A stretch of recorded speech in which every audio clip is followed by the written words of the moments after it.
একটা breaking news নিয়ে আপনাদের সামনে কথা বলতে এসেছি। ব্রেকিং, কিন্তু এটা খুবই প্রেডিক্টেবল ছিল। আমি একেবারেই অবাক হইনি এবং আমি ধারণা করি আপনারা অনেকেও অবাক হননি। খবরটা হচ্ছে সিরাজগঞ্জের এনায়েতপুর থানা, ওখানে কিছু লোকজন ঢুকে 13 জন পুলিশ সদস্যকে পিটিয়ে হত্যা করেছে। এটা ধারণা করছিলাম, কেন ধারণা করছিলাম অনুমান করে বলা আছে, আইভ গট দ্য রেকর্ডস। জামাত শিবিরকে যখন নিষিদ্ধ করা হচ্ছে, তখন কেন জামাত শিবিরকে নিষিদ্ধ করতে চায়, এমনকি প্রধানমন্ত্রী 1 অগস্ট যে ভাষণ দিয়েছিলেন শোকের মাস শুরু হওয়ার সময়, সেখানে যা বলেছেন তার সাথে এটা রিলেট করে। একই ধরনের একটা ঘটনা ঘটিয়েছিলেন অ্যাডলফ হিটলার, যখন উনি প্রথম ক্ষমতার কেন্দ্রের দিকে আসছেন, প্রথমবার ক্ষমতায় আসছেন অত অ্যাবসলিউট পাওয়ার না নিয়ে। তিনি যা করেছিলেন সেটা আমি বেশ কয়েক মাস আগের একটা ভিডিওতে বলেছিলাম, সেটা একটু যুক্ত করছি, আপনারা শুনুন, তারপর আমি এবারকার এই ঘটনা নিয়ে কথা বলবো। হিটলার তখন ক্ষমতায় আসতে শুরু করছেন, মানে উনি চ্যান্সেলর হয়ে গেছেন। 1932 সালের নভেম্বরের দিকে একটা ইলেকশন হয়েছিল, ওটায় তার দল মেজরিটি পেয়েছে, কিন্তু সিঙ্গেল মেজরিটি পায়নি, মানে একা সরকার গঠন করতে পারেননি। তার একটা কোয়ালিশন সরকারের চ্যান্সেলর হিসেবে উনি শপথ গ্রহণ করেন এবং খুব স্বাভাবিকভাবে হিটলার এরকম একটা সরকার চালাতে স্বচ্ছন্দ বোধ করেননি। তিনি তখনকার জার্মানির প্রেসিডেন্টকে বলেছেন যে পার্লামেন্ট ডিসলভ করে দিয়ে, এটাকে বুন্দেসট্যাগ বলে সম্ভবত জার্মানিতে, সেটাকে ডিসলভ করে দিয়ে নতুন নির্বাচন দেওয়ার জন্য। ওই নির্বাচন 5 মার্চ তারিখে হয়। তার আগে একটা ঘটনা ঘটে ফেব্রুয়ারির শেষের দিকে। জার্মান পার্লামেন্ট, রাইস্ট্যাগ বলে বিল্ডিংটাকে, এই বিল্ডিংটা আগুন লাগে, আগুনে পুড়ে যায়। এই আগুনে যে পুড়ে গেল, মুহূর্তের মধ্যে হিটলার দায়ী করেন জার্মান পার্লামেন্টে, এরা যে ইলেকশনটার কথা বলছে তার প্রায় 80 জনের মতো জার্মান কমিউনিস্ট পার্টির সদস্য নির্বাচিত হয়। এবং কমিউনিস্ট পার্টি তখন জার্মানিতে একটা খুব গুরুত্বপূর্ণ বড় পার্টি। উনি স্ট্রেট অ্যাওয়ে ওই পার্টিকে দায়ী করেন এবং তখন জার্মানিতে এক ধরনের কমিউনিস্ট ভীতি ছড়িয়ে দেওয়ার চেষ্টা করছে হিটলার নাৎসি পার্টি, যে জার্মানিতে একটা কমিউনিস্ট বিপ্লব হয়ে যাবে বলে তার বিরুদ্ধে। এবং আমরা জানি যে ফ্যাসিস্টরা যেটা করে, তার কতগুলো শত্রু মানুষের সামনে হাজির করে তার ফ্যাসিজমকে মানুষের উপরে চাপিয়ে দেওয়ার জন্য। এর মধ্যে কমিউনিজম একটা শত্রু ছিল, ইহুদিরা শত্রু ছিল এরকম, এবং সেসব করে সে যেটা করার চেষ্টা করে আমরা খুব বিখ্যাতভাবে জানি। চমস্কির সেই কনসেন্ট ম্যানুফ্যাকচারের কথা, মানে আপনি আপনার সম্মতি উৎপাদন করার জন্য কতগুলো ভীতি আপনার জনগণের সামনে আনেন, তার মধ্যে একটা কমিউনিস্ট ছিল। এবং এই অগ্নিকাণ্ডের জন্য কমিউনিস্টদেরকে দায়ী করা হয় এবং একটা আইন মতো বা অর্ডারের মতো পাশ করিয়ে নেন হিটলার প্রেসিডেন্টের কাছ থেকে, রাইস্ট্যাগ ফায়ার অর্ডার বা এরকম একটা নাম দিয়ে, যেটার মাধ্যমে এরপর মারাত্মক ক্র্যাকডাউন কমিউনিস্টদের উপরে চালানো হয়। কমিউনিস্টরা মূলত, ইনফ্যাক্ট ওই আইনের চৌহদ্দি এত বেশি ছিল ওটাতে যে কাউকে সাইজ করা যেত। মূলত ব্যাপারটা কি ছিল? মূলত ব্যাপারটা হচ্ছে আমাদের দেশে জরুরি অবস্থায় যা হয়, জার্মানির কনস্টিটিউশনের মধ্যেই একটা আর্টিকেলকে ধরে ওই জরুরি অবস্থার পরিস্থিতি, মানে আপনার মত প্রকাশের স্বাধীনতা থাকবে না, আপনার ফ্রিডম অফ অ্যাসেম্বলি, মানে আপনি সমাবেশ এবং সভা করার অধিকার থাকবে না, আপনার ফোন বা যোগাযোগের অন্য যেসব মানে মিডিয়াম আছে চিঠি সহ, এগুলোর যে কোনো সময় ওগুলো গোপনীয়তা থাকবে না, ওগুলো যে কোনো সময় খুলে দেখতে পারবে, এবং মানুষের ওপরে নির্বিচারে নিপীড়ন চালানো, গ্রেফতার করে ফেলা, এই যে আপনার মৌলিক অধিকার আছে যে আপনি স্বাধীনভাবে এটা করতে পারেন না, এগুলো সব রেস্ট্রিক্ট করা হলো, করে মারাত্মক ক্র্যাকডাউন চালানো হলো কমিউনিস্টদের ওপরে। এমনকি যে পার্লামেন্টে প্রায় 80 জনের মতো কমিউনিস্ট নির্বাচিত হয়েছিল, তাদের প্রায় সবাই জেলে গিয়েছিল, অনেকে পালিয়েছিলেন, কিন্তু যাদেরকেই পাওয়া গেছে তাদের সবাই জেলে, কেউ কেউ হত্যাকাণ্ডের শিকার হয়েছেন। এবং এই দমনটা শুধু একটা পর্যায়ে কমিউনিস্ট না, যে কারো উপরে আসতে শুরু করলো। তার মানে এই আগুনটা যে লাগলো, এই আগুনটা ব্যবহার করে চরমভাবে আপনি আপনার বিরোধী দেখে ধ্বংস করলেন। এবং বলা হয় এই রাইস্ট্যাগ যে ফায়ার হলো, এটাই নাৎসি জার্মানির প্রধান ফাউন্ডেশন তৈরি শুরু হয়। ওর যে দল ছিল, ওই দল তো নির্বাচন করে আসছিল। মজার ব্যাপার, এরপর মার্চ মাসে একটা নির্বাচন হয়, যে নির্বাচনে হিটলারের দল একক সংখ্যাগরিষ্ঠতা পায়। তারপর আস্তে আস্তে কি হয় আমরা ভালোভাবেই জানি। যে কারণে এই ঘটনাটার কথা বললাম, এই আলোচনা খুব সিরিয়াসলি আছে। আগুনটা কে লাগিয়েছিল, প্রচুর গবেষণা আছে, প্রচুর কথাবার্তা আছে। কমিউনিস্ট একজন ব্যক্তিকে স্পেসিফিকলি টার্গেট করা হয়েছে, যিনি এই কাজটা করেছিলেন, যদিও মৃত্যুর পর তাকে ক্ষমা করা হয়েছে যে এটা ভুল ছিল। এবং প্রায় সবাই একমত এটা নাৎসি পার্টি আগুনটা লাগিয়েছিল এবং সেই আগুন লাগানোর ঘটনাকে কেন্দ্র করে তার ক্ষমতাকে সুসংহত করা এবং একক কর্তৃত্ব প্রতিষ্ঠা করা রাষ্ট্রের উপর, ফ্যাসিস্টরা যেটা করে সেই জিনিসটার সফল ইমপ্লিমেন্টেশন শুরু হয়েছে এই আগুনের ঘটনা থেকে। আগুনটা হিটলার নিজে নিজে মানে হচ্ছে উনি গিয়ে লাগিয়েছেন তা না, তার সিদ্ধান্তে, তার পরিকল্পনায় হয়েছিল। এই মতটাই এখন ব্রুট মেজরিটি, প্রায় সবাই এটাই বিশ্বাস করেন।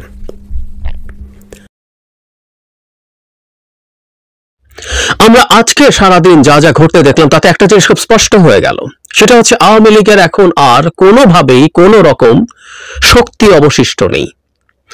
তারা চেষ্টা করেছিল এক সময় প্রচন্ড রকম প্রশাসনিক বল প্রয়োগ করে, হত্যা করে, আহত করে, অন্ধ করে আন্দোলনটাকে নস্যাৎ করতে, কিন্তু না, সেই মিড জুলাইয়ের 4 দিনে 250-র বেশি মানুষ হত্যা করে, আবার সবসময় বলছি সংখ্যাটা বহুগুণ, 4 গুণ 5 গুণ হবে, হত্যা করার পরও যখন ক্ষমতায় টিকে থাকতে পারলো না, ক্ষমতার উপরে সেই ক্রমাগত চ্যালেঞ্জ শুরু হতে থাকলো, কেউ আর ভয় পাচ্ছে না, সবাই এসে মাঠে ক্রমাগত থাকছেই, তখন তারা কিছুটা চুপ থাকলো। তারা চেষ্টা করলো গ্রেফতার করে যদি ভয় দেখানো যায় এবং গ্রেফতার করে অ্যাক্টিভ লোকজনকে যদি সরিয়ে রাখা যায়।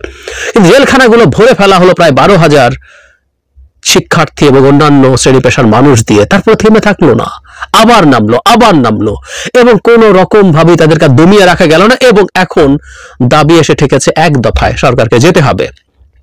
ফলে এই সময়ের মধ্যে আবার আমরা একটা জিনিস খেয়াল করলাম যে আইন শৃঙ্খলা রক্ষাকারী বাহিনীকে দিয়ে, পুলিশ বিজিবি তো দূরেই থাকুক, পুলিশ দিয়েও যথেষ্ট গুলি করানো যাচ্ছে না অথবা পুলিশ করছে না, বিজিবিকে দিয়ে করানো যাচ্ছে না অথবা করছে না। মিলিটারিও ডিপ্লয়েড আছে, কারফিউ এখন কিছুটা শিথিল অবস্থা থাকার পরপরও কারফিউ চলছে। এই অবস্থায় যেরকম প্রটেস্ট হচ্ছে, ঠেকিয়ে রাখা গেল না। ফলে আওয়ামী লীগ তার সর্বশেষ শক্তিগুলোটাকে একত্র করে আজ মাঠে নামতে চেয়েছিল শেষ চেষ্টা হিসাবে, এটা খুব স্পষ্ট। বেশ কয়েকদিন থেকে তারা সাংগঠনিকভাবে চেষ্টা করেছে, আজ আওয়ামী লীগ, যুবলীগ, ছাত্রলীগ সবাই মিলে সারা দেশে নামবে এবং মাঠ পুরো দখলে নিয়ে নেবে। সেটা আর হলো না, একেবারেই মাঠে মারা গেল তাদের পরিকল্পনা। খুব অল্প সময়ের মধ্যেই তারা ব্যাকফুটে চলে গেল এবং এর মাসুল হিসেবে পুলিশ তো আছেই, ছাত্রলীগও আছে। বহু জায়গায় ছাত্রলীগ, আওয়ামী লীগের মানুষ মারা গেছেন, আহত হয়েছেন সরকারের এই বিভৎস খেলার অংশ হতে গিয়ে। আর সাধারণ শিক্ষার্থী এবং জনগণ তো মারা গেছেনই। আমি এই ভিডিও যখন করছি তখন পুলিশ সহ মৃতের সংখ্যা 70-এর বেশি আজও। মানে ইদানিং সংখ্যাগুলো আমাদের গায়ে লাগে না, আমরা খেয়াল করছি এই দেশটা কোন ভয়ঙ্কর বিভৎস জায়গায় চলে গেছে। 70, আমরা তো এর আগে 80-90 মারা যেতে দেখেছি একদিনে, সেই দিনের তুলনায় একটু কম। ফলে এখন এই আন্দোলনকে দমন কি দিয়ে করা হবে? ছাত্রলীগ, যুবলীগ, আওয়ামী লীগ আর নামবে না, ওদের সর্বস্ব শক্তি নিয়ে নেমেছে। এবং আমরা ধারণা করি তাদের হাতে যে পরিমাণ অস্ত্র দেখা গেছে, যেমন অস্ত্র দেখা গেছে, এর মধ্যে সাদা পোশাক পরা পুলিশ বা অন্য কোনো এজেন্সির মানুষ থাকার সম্ভাবনাও আছে। তো এটা হলো না তো, তাহলে এখন আবার বাহিনীগুলোকে নামাতে হবে এবং সম্ভব হলে মিলিটারিকে দিয়ে ছাত্রদের দিকে গুলি করাতে হবে। যদি আমরা আজ চমৎকার ভাবে দেখেছি বিভিন্ন জায়গায় মিলিটারি ছাত্রদের সাথে সৌহার্দ্যপূর্ণ অবস্থান দেখিয়েছেন, অ্যাটলিস্ট কোনো জায়গায় তারা ছাত্রদের প্রতি গুলি ছোড়েননি। তাহলে ক্র্যাকডাউন কিভাবে করা যাবে? আজই আমাদের খেয়াল পড়েছে কিনা জানি না, তথ্য প্রতিমন্ত্রী জনাব আরাফাত একটা ব্রিফিং করেছেন এবং সেই ব্রিফিং এ উনি, এটা ইনফ্যাক্ট সিরাজগঞ্জের পুলিশ হত্যার ঘটনার আগে, ব্রিফিং এ বলছেন এই মুহূর্তে যেখানে যেখানে যা যা হচ্ছে এগুলো জঙ্গি হামলা, যারা আন্দোলনে আছে তাদেরকে সরে যেতে বলা হচ্ছে, জঙ্গি হামলা প্রতিহত করার জন্য কঠোর পদক্ষেপ এবার নেওয়া হবে। তার কিছুক্ষণের মধ্যে এই ঘটনাটা ঘটলো। এই ঘটনাটা যখন ঘটছে, সরকারের জন্য এই ন্যারেটিভ বহির্বিশ্বের কাছে দেওয়ার চেষ্টা করতে তার সুবিধা হবে, কাজ হবে কিনা ইজ ডিফারেন্ট ডিবেট, কিন্তু আমি বলছি সুবিধা হবে বলার জন্য। দেখো আমাদের দেশে জঙ্গি হামলা শুরু হয়েছে এবং আমরা যেহেতু কিছুদিন আগে জামাত শিবিরকে নিষিদ্ধ করেছি, তারা এখন হাইড আউটে গিয়ে, তারা এখন আন্ডারগ্রাউন্ডে গিয়ে সন্ত্রাসী কর্মকাণ্ড শুরু করেছে এবং আমাদেরকে এটা প্রটেস্ট করতে হবে। এবং এই দলটা যেহেতু ইসলামী জঙ্গিবাদ মাথাচাড়া দিচ্ছে, তাই তারা চেষ্টা করবে ইনডিসক্রিমিনেটলি ক্র্যাকডাউনে নামাতে। এই ট্যাগ লাগিয়ে যদি সম্ভব হয় হুমকি দিয়ে সাধারণ জনগণ যে মুভমেন্ট করছে সেটাকে সরিয়ে রাখা যায়, আর যদি নাও সরিয়ে রাখা যায় অপরিমিত বল প্রয়োগের একটা বাহানা তৈরির চেষ্টা এটা। সেই কারণে আমরা রাইস ট্যাগ ফায়ারের সাথে খুব ইজিলি এটাকে রিলেট করতে পারি। এটা কে করছে আমরা বুঝতে পারি, না বোঝার কোনো কারণ নেই। কাজ হবে কি, আমি একটা কথা বলছি, মানে ব্লাড শেডই বাড়ানো হচ্ছে আমাদের বাহিনীগুলোর, বিশেষ করে সেনাবাহিনীর। আমরা প্রত্যেকে বলছি ওনারা এই দেশের সন্তান, তাদের বোঝা উচিত ব্লাড শেড বাড়ানো ছাড়া আসলে আর কিছু হবে না। কালো যদি অনেক বেশি বল প্রয়োগ করা হয় এবং তাতে যদি সেনাবাহিনী যুক্ত হয়, ব্লাড শেড বাড়বে, মানুষ আসলে আর ফিরে যাবে না। কারণ সেনাবাহিনীর গুলি আর বিজিবির গুলি একই গুলি। সেনাবাহিনী তো ট্যাঙ্ক নিয়ে গোলা মারবে না, মর্টার শেল মারবে না, হেলিকপ্টার গানশিপ নিয়ে এসে গুলি করবে না, এয়ারফোর্স রকেট মারবে না। তো যে অস্ত্র নিয়ে সেনাবাহিনী আছে সেই অস্ত্র তো বিজিবি ইউজ করলো, তার বিরুদ্ধে তো মানুষ দাঁড়িয়ে গেল। আমি বারবার বলছি সেনাবাহিনীর প্রতি এখনো মানুষের রেসপেক্ট আছে, সেই রেসপেক্টের জন্য মানুষ তাদের সাথে আছে এবং সেনাবাহিনীও সেই রেসপেক্টটা এখন পর্যন্ত রাখার মতো জায়গায় আছে। ব্লাড শেডই বাড়বে। আর আগামীকাল যদি আবারও প্রচুর সাধারণ মানুষ, শিক্ষার্থী, নারী, শিশুরা নামছে বাবা মায়ের হাত ধরে নেমে যায়, জঙ্গি বলে ফেলা এত সহজ। সরকারের এই ব্যাপারগুলো, এই যে প্রথম দিন থেকে জঙ্গি জঙ্গি বলছে, কেউ কি খেয়েছে ন্যারেটিভ? দেশের কথা বাদ দিই, বিদেশেরও কি কেউ খেয়েছে? খায়নি তো। দেখছে চোখের সামনে কারা মুভমেন্টে আছে, কারা মারা যাচ্ছে, দেখছে তো, খুব ক্লিয়ারলি দেখছে। আহত কারা হচ্ছে, নিহত কারা হচ্ছে, গ্রেফতার কাদেরকে করা হচ্ছে, সবই দেখছে। শুধু এই ন্যারেটিভ কাজ করবে না, কোনোভাবেই করবে না। আমরা আগামীকাল, আমরা জানি যে পরশু হওয়ার কথা ছিল, আমি একটা ভিডিওতে 6 তারিখের কথা বলেছিলাম। ইনফ্যাক্ট এই আজই পুলিশের উপরে ঘটনাটা ঘটলো, যেহেতু আগামীকাল কর্মসূচি আছে, ঢাকা, সারা দেশ থেকে ঢাকা আসার কথা বলা হয়েছে, সেটার জন্যই আজ তড়িঘড়ি করে 6টায় কারফিউ। এবং এই ঘটনা হলো যাতে তারা অ্যাটলিস্ট শেষ চেষ্টাটা করতে পারে, কারণ আজ যে চেষ্টাটা দিয়ে তারা সফল হবে ভেবেছিল, এরপর আসলে আর তেমন কিছু হাতে নেই। এবং আমি বিশ্বাস করতে চাই, আমি সত্যিই বিশ্বাস করতে চাই, আমাদের সেনাবাহিনীর প্রধান যেটা বলেছেন, রাষ্ট্র এবং জনগণের প্রয়োজনে সেনাবাহিনী জনগণের পাশে থাকে। জনগণ কোন দিকে সেনাবাহিনী প্রধানের চাইতে এটা আসলে কেউ বেশি বোঝেন না। তার হাতে অনেক অনেক সংস্থার তথ্য আছে। তার চাইতে উনি এই দেশে মাটিতে জন্মানো, বড় হওয়া, বসবাস করা, চাকরি করা, থাকা একজন মানুষ, উনি তো বোঝারই কথা। কোটা সংস্কার নিয়ে দেশে যে নৈরাজ্যকর পরিস্থিতি তৈরি হয়েছে, সেটার জন্য প্রধানমন্ত্রী আজ সন্ধ্যায় ভাষণ দেবেন। এটা জানার পর থেকে আমাদের সবার মনোযোগ সন্ধ্যা 7:30টার দিকে আটকে গিয়েছিল নিশ্চয়ই। আমরা অপেক্ষা করছিলাম, প্রধানমন্ত্রী ভাষণ দিলেন। ভাষণটা শোনার পর এটা নিয়ে আমার অপিনিয়ন, আসলে এভাবে যদি বলি, আমি জানাতে চাই। আমরা আশা করি খুব মনোযোগ দিয়ে ভাষণটা দেখেছি, ছুটির দিন ছিল, আমাদের সময়ও ছিল। আমি একাধিকবার ভিডিওটা দেখেছি এবং বোঝার চেষ্টা করেছি। এবং ভাষণ বোঝার ক্ষেত্রে শুধুমাত্র তার কথা টেক্সট না, সবসময় যেটা বলা হয় কমিউনিকেশন বোঝার জন্য আমাদের তার ভোকাল ইনফ্লেকশন, ওনার স্ট্রেস কেমন, ইন্টোনেশন কেমন, এবং তার চেয়ে জরুরি কথা, উনি যেহেতু ভিডিও বক্তব্য দিয়েছেন, তাই আমরা তার ফেসিয়াল এক্সপ্রেশন, বডি ল্যাঙ্গুয়েজ এগুলোও দেখেছি। এবং দেখে আমার মনে হলো, এই প্রশ্ন মাথা চাড়া দিল, প্রধানমন্ত্রী সম্ভবত এই ভাষণটা না দিলেই ভালো করতেন। কেন? আমি সেই শেষের অংশে আসছি। তার বক্তব্যে মূলত কি করেছেন, মোটা দাগে দুটো কাজ করেছেন। একটা হচ্ছে যারা মারা গেছেন তাদের প্রতি এক ধরনের শোক দিয়েছেন। তারপরও এর মধ্যেও তিনি আসলে রাষ্ট্রের প্রধানমন্ত্রী, এই রাষ্ট্রের প্রধানমন্ত্রী হলে যা বলা উচিত, যেভাবে বলা উচিত, সেটা উনি ধরে রাখতে পারেননি। আরেকটা অংশ, আপিল বিভাগে এই কোটা নিয়ে যে মামলা আপিল বিভাগে গেছে বা আগে যা হয়েছে সেটার আইনি দিক বলেছেন। এবং আমি এটা নিয়ে আমার আগে ভিডিওতে বলেছি, টিভি টক শোতে বলেছি, এই আপিল নিয়ে সরকার একটা নাটক করছে সরকারের দিক থেকে। প্রধানমন্ত্রীর আজকের বক্তব্যেও তার একটা ইশারা আছে, আমি ওটাকেও খুব সিরিয়াসলি অ্যাড্রেস করতে চাই। উনি যা যা করেছেন সেটা হলো যে প্রাণ গেছে গত কিছুদিনে, অহেতুক প্রাণ চলে গেছে বলছেন, অহেতুক। আমরা আসলে অহেতুকই মনে করি, কিন্তু এই পরিস্থিতিটা তৈরি করেছে পরিকল্পিতভাবে সরকার, সরকারি দলের ছাত্র সংগঠনের গুন্ডারা করেছে। তারা কোটা সংস্কার চেয়েছে, আন্দোলন করছে, একেবারে অহিংস আন্দোলন করছে। সেখানে এরপর কি হয়েছে না হয়েছে আমরা দেখেছি। তবে তারা যে ফাইট করছে সেটা ফাইটটা আবার অহেতুক না। কোটা ইজ এ সিম্বল। আমি মনে করি এই কোটার সিম্বলের মাধ্যমে আমাদের সামনে আসলে এখন হাজির হয়েছে এই সমাজে দীর্ঘদিন থেকে এই অপশক্তির শাসনের ফলে যে বৈষম্য মানে শিকড় গেড়ে বসে গেছে তার বিরুদ্ধে এক ধরনের প্রতিবাদ হিসাবে, এবং আরও নানান রকম ক্ষোভ মানুষের মধ্যে থেকে উদ্গীরণ হচ্ছে এটার মাধ্যমে। সো তাদের কারণটা অত্যন্ত সিরিয়াস ছিল, কিন্তু এটার এই মৃত্যু শুধু না, শত শত শিক্ষার্থী আহত হয়েছে, কোনো প্রয়োজন ছিল না। কিন্তু এখানেও প্রধানমন্ত্রী যখন এদেরকে অ্যাড্রেস করছেন, তিনি আসলে আওয়ামী লীগের প্রধানমন্ত্রীর মতোই কথা বলেছেন। খেয়াল করি আমরা, তিনি যেটা করেছেন, চিটাগংয়ের ছাদ থেকে ছাত্রলীগকে ফেলে দেওয়া হয়েছে এটা বলছেন, একজন মারা গেছে, অনেকের হাত পা কাটা গেছে, মারিয়ে গেছে। আমরা বাকি আরও শিক্ষার্থীরা হত্যাকাণ্ডের শিকার হয়েছে জেনারেলাইজ করেছেন, কাউকে নিয়ে আলাদা করে কোনো কথা নেই বলেছেন। অন্তত একটা মৃত্যু যেটা প্রকাশ্যে অন রেকর্ড পুলিশ বিভৎসভাবে ঠান্ডা মাথায় খুন করেছে সাইদকে, উনি অ্যাড্রেস করেননি। লিস্ট যদি ওনার সেন্সিবল অ্যাটিটিউড উনি ব্যবহার করতেন, উনি কিন্তু ওই হত্যাকাণ্ডটাকে অ্যাড্রেস করতে পারতেন অন্তত দেশের প্রধানমন্ত্রী হিসাবে, যে না আমি এটাও দেখেছি, এটা ভয়ঙ্কর মর্মান্তিক এবং এটা স্টেটকে প্রশ্নের মুখে ফেলে দেয়। কারণ পুলিশ যখন খুন করে সেটা ছাত্রলীগের খুন করা যেতে একেবারেই ভিন্ন ব্যাপার। পুলিশ ঠান্ডা মাথার খুনি হতে পারে না কোনোদিন, কোনোভাবেই, বাট ইট হ্যাপেন্ড। প্রধানমন্ত্রী বলেছেন, উনি হত্যাকাণ্ডে নিন্দা জানিয়েছেন, তারপরে উনি বিচার বিভাগীয় তদন্ত করার কথা বলছেন, এই যে কিভাবে এটা শুরু হলো, কিভাবে এসব হত্যাকাণ্ড হলো। মানে আমাদেরও কিছু বিরোধী দলীয় কাউকে বিচার বিভাগীয় তদন্তের আহ্বান জানাতে শুনি।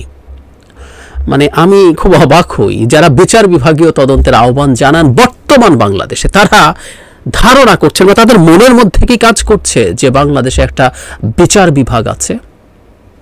তাদের মনে হয় বাংলাদেশে একটা সেপারেশন অফ পাওয়ার, যদি বলি সেপারেশন অফ পাওয়ার এতটাই ভালো যে বিচার বিভাগ দারুণ স্বাধীনভাবে কাজ করে, আমরা তাই বিশ্বাস করি।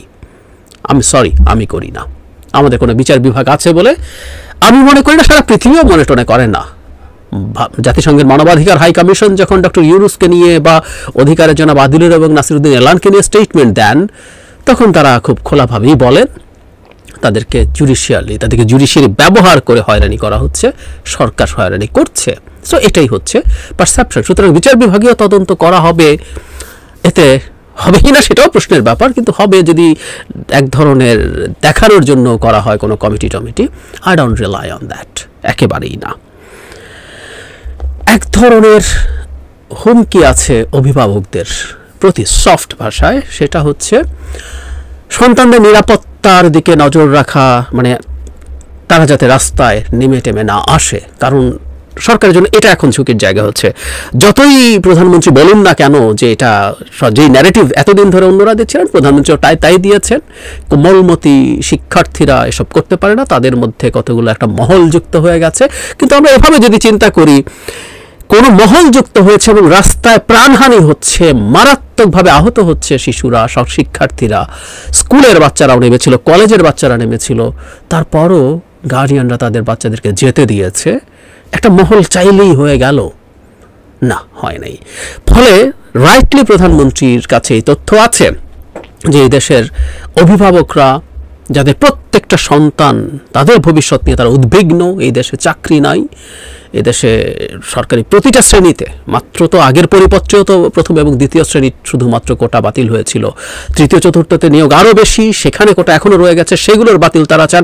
এমনকি এই আলাপটাও আসা উচিত, শিক্ষা প্রতিষ্ঠানেও কোনো কোটা থাকবে না, থাকলে ওই সংবিধান মতে অনগ্রসর অংশের জন্য কোটা থাকবে, আর কারো জন্য ঢালাও কোনো কোটা নাই, নো ওয়ে।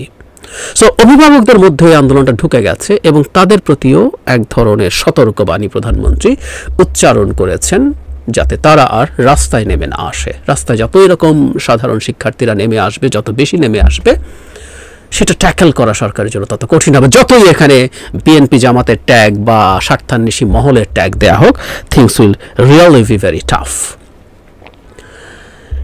এবার যে জায়গাটা একটু ডিফারেন্ট লাগলো সেটা হচ্ছে কোটার যৌক্তিকতা দেওয়ার চেষ্টা করেননি এই ভাষণে দিয়ে। ছোট ভাষণ, 8 মিনিট, কারবালার কথা এসছে এবং অনিবার্যভাবেই তিনি তার পরিবারের কথা বলেন, সেটা এসছে। এবং কোটার জাস্টিফিকেশন দেওয়ার চেষ্টা করেননি, যদিও সেই সংবাদ সম্মেলন যেখানে চায়না থেকে আসার পর অনেক কথা হলো এবং সেটা নিয়ে এই রিয়াকশন হলো, সেখানে উনি খুব দীর্ঘ বক্তব্য কোটার পক্ষে দেওয়ার চেষ্টা করেছেন। শুধু সেটা না, এরপর আরও 3-4টা প্রোগ্রামে আমি দেখেছি তিনি কোটাকে জাস্টিফাই করার চেষ্টা করেছেন, কিন্তু এখানে এটা করেননি, কারণ এখানে উনি আপিল বিভাগের জায়গাটা এনেছেন। এবার আমি আমার সবচেয়ে গুরুত্বপূর্ণ টেকটা নিয়ে কথা বলি। আবারও বলছি, আরেকটা গুরুত্বপূর্ণ ব্যাপার আছে, সেটা হচ্ছে তিনি এই ভাষণটায় না আসলেই ভালো করতেন। কেন সেটা বলবো। প্রধানমন্ত্রী এখানে বলেছেন যে পরিপত্র হাইকোর্ট বাতিল করেছে, মানে সরকার 18 সালে কোটা বাতিল করেছিল, সেই বাতিল নিয়ে আমরা আলোচনা করেছি। প্রধানমন্ত্রী নিজের মুখে বলেছেন উনি বিরক্ত হয়ে কোটা বাতিল করেছিলেন, উনি এটা পারেন না, এটা শপথ ভঙ্গের শামিল, উনি অনুরাগ বিরাগের বশবর্তী হয়ে এটা করতে পারেন না। যাই হোক, উনি করেছিলেন। হাইকোর্ট ওই পরিপত্র বাতিল করে কোটাকে রেস্টোর করেছে এবং প্রধানমন্ত্রী বলছেন which is right. Sarkar appeal বিভাগে আপিল করেছে এই হাইকোর্টের রায়ের বিরুদ্ধে, তার মানে যে পরিপত্র পুনর্বহালের জন্য করছে। প্রধানমন্ত্রী আজও বলেছেন, তার মানে আপনি চাইছেন পরিপত্র পুনর্বহাল হোক। পরিপত্র পুনর্বহাল হোক মানে কি 18 সালেরটা, তার মানেটা হচ্ছে সেখানে কোটা ছিল না, কোনো কোটা প্রথম এবং তৃতীয় শ্রেণীতে। যদি আমি আবারও বলছি, এবার এই পরিপত্র নতুন করে যদি হয়, এটা শুধু প্রথম তৃতীয় না, প্রতিটা সরকারি চাকরি তৃতীয় চতুর্থ শ্রেণীতেও কোটার ব্যাপারে পুরোপুরি সংস্কার হতে হবে, আগের ফরম্যাটে থাকা যাবে না। যাই হোক, প্রধানমন্ত্রী বলছেন ওটা রেস্টোর করার জন্য সরকার আপিল করছে, তাই তো? আপিল মানেই তাই যদি হয়ে থাকে, সরকারের বিভিন্ন পর্যায়ের মন্ত্রীরা সমানে কোটার জাস্টিফিকেশন দিচ্ছেন, কেন কোটা দরকার, কিছু স্ট্যাটিস্টিক্সও দেখানোর চেষ্টা করছেন বিভিন্ন মন্ত্রী। এর মধ্যে তথ্য প্রতিমন্ত্রী তো দীর্ঘ একটা ভিডিও করে সংবাদ সম্মেলন করে বলেছেন। এবং প্রধানমন্ত্রী চীন সফরের পর এসে কোটাকে জাস্টিফাই করার চেষ্টা করেছেন, কেন মুক্তিযোদ্ধা কোটা থাকবে, কেন নারী কোটা থাকবে, কেন জেলা কোটা থাকবে, এগুলো উনি বলেছেন।